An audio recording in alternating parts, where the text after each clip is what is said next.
Aminado si Coach Tim Cone na hindi talaga 100% ang naging performance ni Justin Brownlee sa mga naging laban nila sa Bahrain at Thailand dahil iniinda pa rin ni Justin Brownlee ang sakit na kanyang nararamdaman sa kanyang injury sa kanyang tuhod. Ngunit ganun pa man, hindi nga umatras si Justin Brownlee na maglaro sa Gilas, bakos nagpatuloy kahit na may nararamdamang sakit sa kanyang tuhod.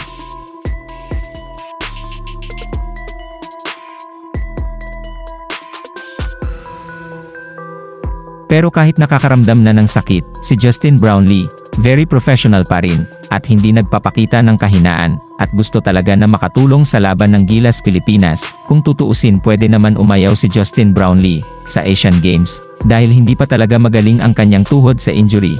Pero mas pinili pa rin ni Justin Brownlee na maglaro pa rin sa Gilas Pilipinas, kahit alam niyang mahihirapan siya. Iba talaga si Justin Brownlee, very professional player, at sobrang humble.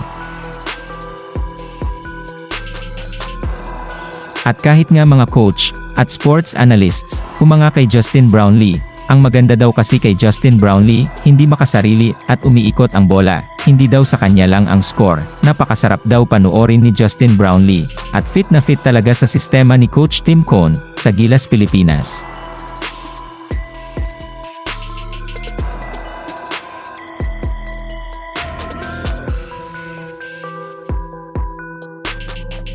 At sa magiging laban nila bukas kontra Jordan, dito na talaga masusubukan ang lakas ng Gilas Pilipinas, na almost 1 week lang ang practice. Dito na malalaman ang gagawin game plan ni Coach Tim Cone kontra Jordan, at dito rin masusubukan ng todo si Justin Brownlee, dahil may iniinda siyang injury sa tuhod. Bukas na ang laban ng Gilas versus Jordan, 5:30 ng hapon, at mapapanood sa One Sports at One Sports Plus.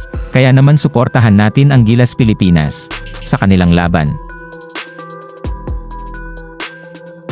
Samantalang spotted naman, ang Jordan import at talk ang text import na si Rondae Hollis Jefferson, na nakikipaglaro ng basketball sa isang court sa isang barangay. Sobrang humble talaga ni Rondae Hollis Jefferson, at nakikibagay sa street basketball sa Pilipinas. At ating panoorin ang maikling video clip ni Rondae Hollis Jefferson, na nakikipaglaro ng basketball.